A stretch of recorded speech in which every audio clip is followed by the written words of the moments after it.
Sortir avec Superman, être en couple avec Green Lantern, frayer son chemin dans des rendez-vous galants avec Batman. Si tu as toujours peut-être pensé quelques instants à est-ce qu'au final vous auriez été compatibles, bienvenue à toi parce que c'est exactement ce dont on va parler aujourd'hui. Parce qu'il y a une grande différence entre être en couple avec une personne et fantasmer à l'idée de l'être. Parce que forcément, le fait d'être la partenaire ou le partenaire de ces personnages, de ces super-héros, peut faire fantasmer, mais dans la réalité, peu nombreuses sont les personnes qui auraient été réellement compatibles avec, et je vais m'expliquer immédiatement pourquoi. Parce que tout simplement, il y a une grande différence entre fantasmer à l'idée d'une personne qui nous plaît et être réellement pourvu des qualités et de la vie idéale qui matcherait avec cette personne. Bien entendu, ici, la vidéo sera mi-humoristique, mi en même temps petit conseil par rapport aux compatibilités avec d'autres personnes, même si on va s'intéresser à 4 des plus grands super-héros de l'histoire. Ici, on va s'intéresser aux super-héros de notre enfance pour la plupart, et on commence avec Superman qui est représenté de bien des manières à travers notamment les BD en premier lieu. Si vous êtes des aficionados nerds et geeks, vous avez probablement connu les premières éditions de super-héros avec notamment Superman qui évolue à travers l'histoire. Il y a eu notamment des dessins animés, il y a eu la fameuse série Lois et Clark, où c'était Clark et Lois, je me souviens plus, je pense que c'était Lois et Clark, qui retraçait dans les années un peu 90 je crois, avec notamment Terry Hatcher si je ne me trompe pas. Et au fur et à mesure, vous avez aussi Smallville qui est sorti, vous avez eu diverses versions de Superman qui sont sortis. On va pas faire l'étalage parce que sinon on va prendre beaucoup de temps si on parle de la totalité, de toutes les versions et adaptations qu'il y a eu sur Superman. Mais il y a notamment les fameuses adaptations avec Henry Cavill, qui ne verra certainement pas cette vidéo, mais c'est pas grave parce que le but c'est pas de parler d'Henry Cavill. Là, le but c'est de parler de la représentation de Superman, qui est avant tout, un homme, même si c'est un kryptonien. Nous allons parler ici du fait que Superman, en premier lieu, est un super-héros qui a un caractère très spécifique. C'est un homme, parce que au-delà du fait d'être un kryptonien, ça reste tout de même un homme, qui a certes une culture qui a été grandement influencée par l'humanité, notamment par ses parents adoptifs qu'il avait trouvés, bref, dans la navette spéciale que ses parents avaient envoyée sur Terre, etc. Il y a toute l'histoire avec sa cousine, n'est-ce pas? Mais on va pas retracer toute l'histoire de Superman ici, parce que ça va être très très long sinon. C'est quelqu'un qui est gentil, qui est humble, qui a un côté parfois un peu sombre, mais de manière très légère.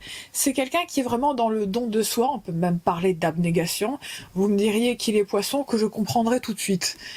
C'est quelqu'un qui pense avant tout aux autres, il pense un peu à lui, mais c'est quelqu'un également de très timide, même si je vous avoue que j'ai jamais saisi le délire avec l'espèce de différence où personne n'arrivait à le reconnaître quand il avait juste une paire de lunettes et se comportait de manière un peu moins assurée que dans la version Superman, où là il était dans un persona qui était très sûr de lui, mais gentil, mais en même temps sérieux, et que comme par hasard personne ne le reconnaissait jamais. Je veux dire, à un moment il faut arrêter, soit aller voir un ophtalmo, soit il faut aller consulter, parce que c'est même plus ne pas percevoir les gens à ce niveau, c'est carrément même pas les regarder.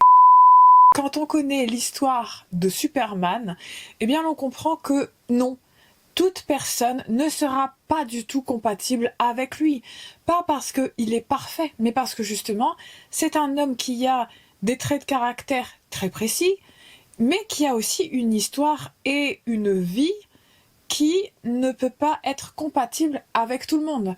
Parce que vous avez affaire déjà à quelqu'un qui est clairement un extraterrestre. Il a beau avoir été éduqué sur Terre, ça reste un extraterrestre. Il a quand même des spécificités, ne serait-ce que physiques, ou ne serait-ce que de son passé qui est quand même assez traumatisant. C'est quand même un être qui a dû sauver le monde, qui a perdu la vie une fois, bref, ça dépend avec les résurrections et tout, c'est un peu le bordel.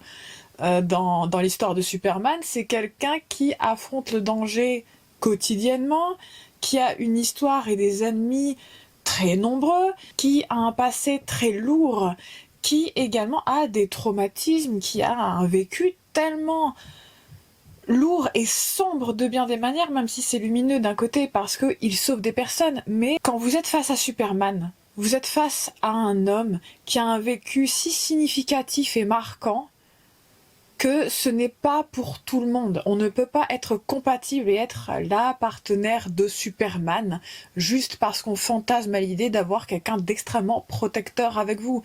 Et Superman, c'est un exemple parfait du fait que même si d'un point de vue physique, d'un point de vue intellectuel, d'un point de vue qualité humaine, il a beau être très appréciable et c'est très facile de vouloir être avec, mais vraiment être réellement apte à l'accueillir dans votre vie autant qu'à être dans la sienne, ça ne sera pas la même chose. Parce que Superman a toutes ces qualités humaines très intéressantes. Certes, il a un physique non négligeable, on n'est pas aveugle à un moment. Quand il est question de Superman, on a en face de nous un homme qui a une espèce de pression à la performance, la perfection, à toujours devoir être là, être responsable, à être presque parfait, à ne pas avoir le droit d'avoir ses failles, d'avoir ses moments de vulnérabilité. Superman, c'est un homme dont la partenaire idéale sera quelqu'un qui aura du caractère pour éviter notamment qu'il se fasse un peu trop marcher dessus quand il est en mode Clark Kent, parce qu'il y a quand même beaucoup de gens qui profitent un peu trop de sa gentillesse, même si au fur et à mesure il devient un peu plus confiant et il va moins se laisser marcher dessus, mais ça reste quelqu'un qui a besoin d'une personne pour l'harmoniser, qui a besoin de quelqu'un qui aura non pas juste les pieds sur terre, mais qui arrivera à le percevoir pour ce qu'il est vraiment. Parce qu'il y a une différence entre vouloir être avec quelqu'un pour ce que l'on voit et être avec quelqu'un parce que l'on l'aime vraiment et qu'on perçoit tout de cette personne, entre ses ombres comme ses lumières, et où la personne est libre d'être pleinement elle-même et n'a pas besoin de toujours porter le masque ou les responsabilités sur soi. Et c'est ça justement qui fait que tout le monde n'est pas compatible avec Superman, parce que globalement, la femme idéale pour Superman, c'est quelqu'un qui arrivera à le voir, à l'aimer et à le soutenir. Quand on est compatible avec quelqu'un, on voit la personne et elle nous voit également. C'est pas juste nous regarder, c'est nous percevoir. Nous percevoir vraiment et non pas juste avoir un peu l'idée d'être avec nous qui est plaisante, mais pas tellement les qualités et le caractère et la personnalité qui iraient avec. Et Superman, il a besoin globalement d'une femme qui a du caractère, qui sera un peu le protéger d'une certaine manière d'un monde qui est très dans la manipulation et dans la malveillance. Il a besoin de quelqu'un de vraiment bienveillant. Il lui faut quelqu'un qui ne va pas l'idéaliser, parce que c'est ça le problème dans les relations où les gens fantasment à l'idée d'être avec des super-héros ou avec des célébrités, c'est que les personnes idéalisent et fantasment sur une idée d'une version d'une personne qui n'est pas ce qu'elle est. Et c'est justement ça aussi qui a tendance à me déranger, ce sont les personnes qui prétendent vouloir être avec quelqu'un, mais qui n'ont pas les qualités humaines ou même la capacité d'encaisser les obstacles qui vont avec le fait d'être avec cette personne. Parce que même si le but c'est pas d'avoir un maximum d'obstacles dans la vie, c'est de trouver un lieu et des personnes avec lesquelles on s'entende réellement et pas juste être dans le paraître, ni même avoir besoin de constamment porter un masque et d'être fort constamment, là où on aimerait juste pouvoir se reposer, voire même disparaître. Je parle pas bien sûr de ce... Non, je parle juste d'avoir besoin par moment, d'avoir des pauses et de pouvoir être vulnérable. Superman, il a besoin d'une femme qui lui permette d'être vulnérable et qu'il n'ait pas besoin de constamment devoir être fort, devoir être la seule personne responsable, devoir être globalement la personne qui protège les autres, parce que oui, Superman, il a aussi besoin qu'on le protège lui. Parce que qu'on se le dise, il y a des moments où Superman va faire preuve de beaucoup d'abnégation, et même comme ça, les humains vont lui en vouloir, vont avoir peur de lui, vont même essayer de le chasser. Et c'est là qu'on se dit que, effectivement, la partenaire idéale de Superman, c'est quelqu'un qui pourra le protéger du monde, même si Superman protège le monde. Et c'est ça qui est intéressant, c'est que il passe son temps à vouloir protéger les autres, mais il a besoin d'une partenaire qui le protège lui des autres. Green Lantern, alias John Stewart dans la version dont je vais parler aujourd'hui, parce que des Green Lantern, eh bien, il y en a eu beaucoup. Je vais pas tous les énumérer, au bout d'un moment, vous savez, c'est un peu comme les épisodes de One Piece. Au début, il y en avait 10 et maintenant, il y en a plus de 1000. Green Lantern, donc, alias John Stewart dans la version que je vais citer ici, d'ailleurs, qui m'a très souvent fait penser en termes de personnalité et un peu de vibe qu'on peut sentir. Ça correspondrait globalement à la célébrité Idris Elba, parce qu'ils ont une énergie extrêmement proche. Ils ont tendance à être ce qu'on peut qualifier d'homme mature, je dirais même un homme capable. Oui, j'ai un petit faible pour Idris Elba, mais bref, on va pas trop parler de ça. Il me semble que le personnage de John Stewart a été inspiré par un acteur dont je me souviens plus du nom actuellement. John Stewart, alias Green Lantern, a une énergie à la fois d'homme mature, il y a un côté homme capable. En fait, il sait ce qu'il veut, c'est pas quelqu'un qui est un player, et même pas du tout. Il est un peu sur la réserve. Ce n'est pas quelqu'un qui va essayer de séduire tout ce qui bouge. Il a même un peu tendance à ne pas spécialement être dans de la séduction très directe et très régulière. On le voit même pas si souvent que ça être en train d'essayer de draguer des gens. C'est d'ailleurs ce qui m'intéresse particulièrement dans ce personnage, parce que c'est quelqu'un qui sait ce qu'il veut, il sait où il va, et il sait ce qu'il n'a pas envie et ce qu'il a envie en même temps. Et c'est ce qui fait que, effectivement, c'est un personnage très intéressant et qu'il y a des fans de Green Lantern qui rêveraient de sortir avec. Le seul truc à savoir, c'est que Green Lantern est quelqu'un qui est, je le pense en tout cas, sapio. Et c'est pas juste pour parler de la sapio schmexualité que je dis ça, c'est tout simplement parce que il a un côté très cérébral, même si c'est pas cérébro, bref, ça c'est autre chose. Green Lantern a un petit côté asocial. On le voit d'ailleurs dans plusieurs événements, n'est-ce pas, à travers les comics au pluriel, qui parlent de lui notamment. Ce n'est pas un personnage qui va être tourné vers de la séduction ou de l'excès, c'est quand même une personne qui est un peu plus ermite et qui, justement, là, sa partenaire idéale serait une femme qui soit, eh bien, cérébrale, mais avec un côté un peu plus rafraîchissant, mais en même temps businesswoman globalement. C'est une femme indépendante qui aurait une pensée extrêmement libre et qui serait un peu son opposé, mais en même temps une personne très similaire à lui, parce que c'est ce qui lui convient assez bien, parce que globalement ce qui lui convient, c'est pas du tout ce qu'on peut qualifier de femme-enfant, ou quelqu'un qui est très immature, qui est très dans de la provocation. Il a besoin d'une personne qui soit plutôt calme, mais qui le fasse sortir également de sa tendance à l'ermitage, et c'est ce qui me fait dire effectivement que la businesswoman indépendante, mais en même temps avec un côté un peu plus joueuse, mais pas non plus excessif. C'est pas quelqu'un de bruyant en soi qu'il lui faudrait. C'est une personne qui est plutôt calme, mais qui n'hésite pas à le faire sortir de ses sentiers battus, et en même temps qui peut, équilibrer son caractère très solitaire et peut-être parfois un peu trop sérieux.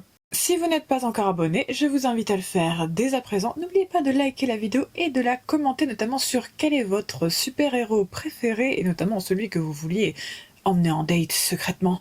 Je vous laisse l'écrire en commentaire et on reprend tout de suite la vidéo. Spider-Man, alias Peter Parker, qui a été également adapté dans de très nombreux courts-métrages, séries animées. D'ailleurs, je me souviens parfaitement du fameux dessin animé des années 90, où il y avait notamment un petit solo de guitare pour l'ouverture du générique.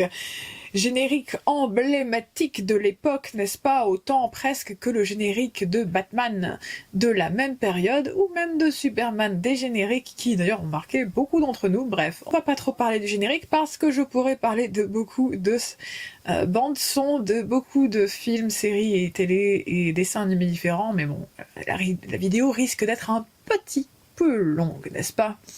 Et donc, Spider-Man est un jeune homme qui, effectivement, a des super pouvoirs après avoir été mordu par une araignée radioactive et qui va développer différents pouvoirs, notamment liés aux araignées. Le personnage de Peter Parker est, à l'instar des autres personnages que j'ai présentés ici, un personnage qui est un super-héros qui, certes, peut être attirant pour bien des personnes, mais qui pourtant n'est pas spécialement compatible avec tout le monde, comme toute personne d'ailleurs, parce que même si une personne nous plaît, ça ne veut pas dire pour autant que l'on est compatible. Vous savez, il y a des attirances fugaces, il y a des attirances de désir, des attirances basées sur l'intellectualité, il y a des attirances basées sur une alchimie, et il y a une attirance durable et là basée sur une harmonie des deux.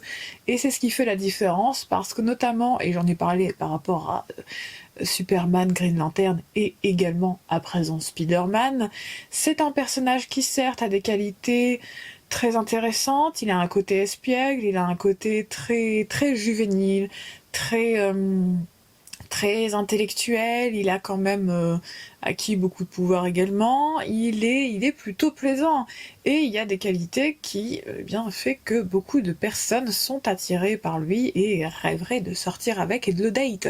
Mais c'est pas pour autant que ça matcherait, parce que, encore une fois, il a un passé quand même assez traumatisant, d'ailleurs notamment dans la série des années 90, et qui va devoir faire le deuil notamment de son oncle. Le pauvre, il est apparu une fois, après il a disparu, après on n'entendra plus parler que de Tante May dans tous les sens. Pas d'amalgame, on parle bien de dans tout bien, tout honneur. Il n'y a pas de truc bizarre de fanfiction avec Tante May et Spider-Man ou quoi qu'est-ce, hein, qu'on s'entende. Il est très souvent en danger, notamment en Tante May la pauvre. Tous les 5 matins, elle se fait menacer. Et pour le coup, une personne qui voudrait sortir et être en couple avec Spider-Man, c'est quelqu'un qui a la nécessité de pouvoir encaisser les obstacles, mais aussi être capable de se protéger soi-même, parce que Spider-Man, il est pas là constamment pour les surveiller, n'est-ce pas?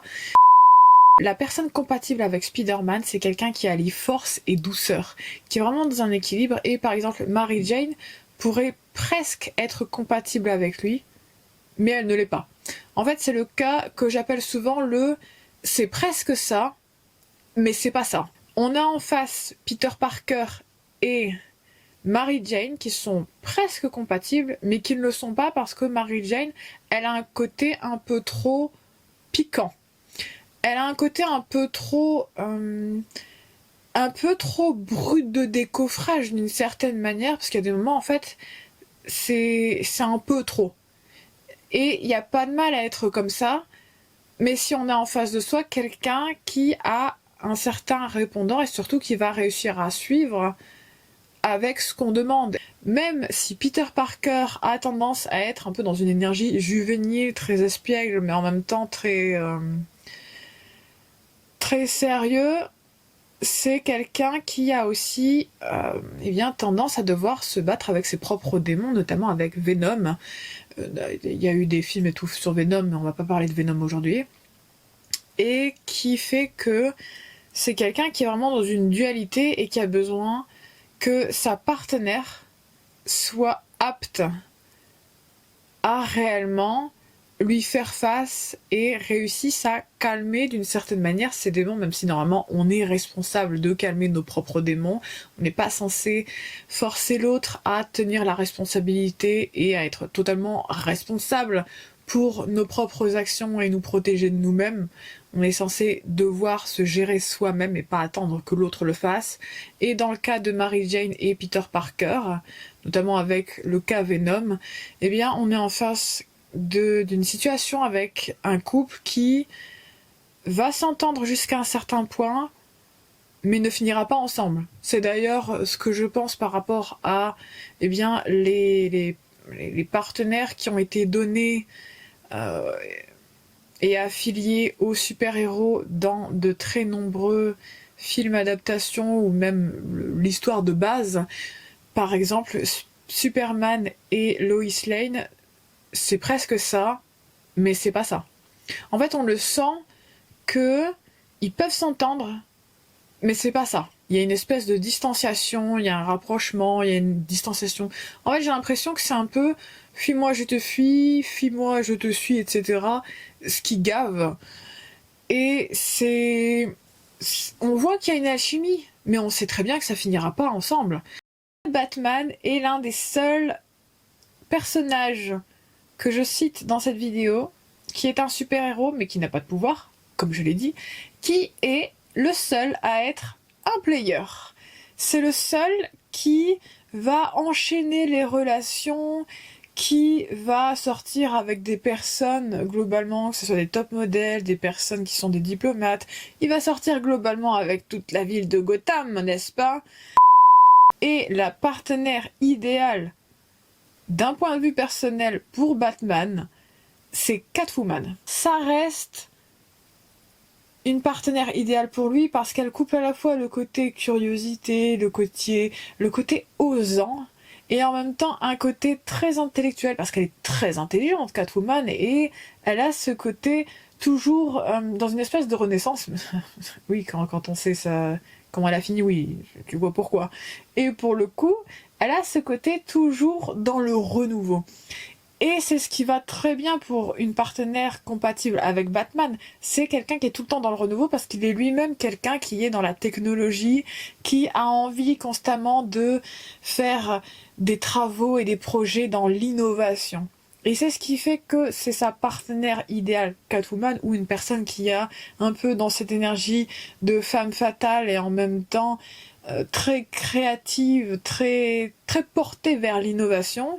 C'est justement ça, en plus, elle a un côté artistique, lui il est un peu passionné d'art, et ça match extrêmement bien ensemble. C'est ce qui fait, à mon sens, que Catwoman et Batman sont des partenaires idéaux. Ils arrivent à accueillir et à voir le passé de l'autre sans chuter, parce que très souvent on peut tomber sur des personnes qui n'arriveront pas à supporter de savoir ce que l'autre a pu vivre. Et c'est ce qui fait la différence entre des personnes qui fantasment à l'idée d'être avec vous, ou avec super-héros, et des personnes qui sont compatibles avec eux ou avec vous.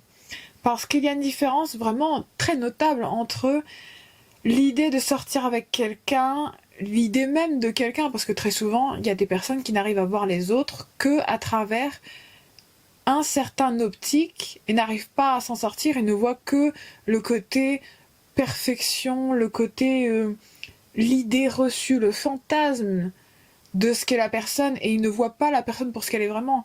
Et de l'autre côté, vous avez des personnes qui sont vraiment compatibles, qui arrivent à accueillir des passés peut-être très difficiles, parce que notamment les super-héros, il n'y en a aucun qui n'a pas eu un passé difficile, voire même traumatisant. J'entends bien que c'est très tentant de fantasmer sur des personnages parce que quand on voit la réalité, ça peut être un peu décevant, mais d'un autre côté, personne n'est parfait et les super-héros, même si on n'a pas de super-héros actuellement, ce qui est bien dommage, pour le coup, c'est pas pour autant que ces personnes sont parfaites. Ça reste des super-héros qui ont leurs failles, leurs forces, leurs faiblesses, leurs moments de doute, leurs moments de force. Ce sont des personnes qui ont une nature, un passé et des personnalités qui font que on n'est pas forcément compatible avec eux, de la même manière que vous n'êtes pas compatible avec tout le monde. Et c'est pas grave. Sur ces mots, l'on va s'arrêter ici. N'oubliez pas de vous abonner et de commenter et liker la vidéo si vous l'avez appréciée. Je vais vous dire à la semaine prochaine à 14h14 comme chaque dimanche. Et sur ces mots, à bientôt.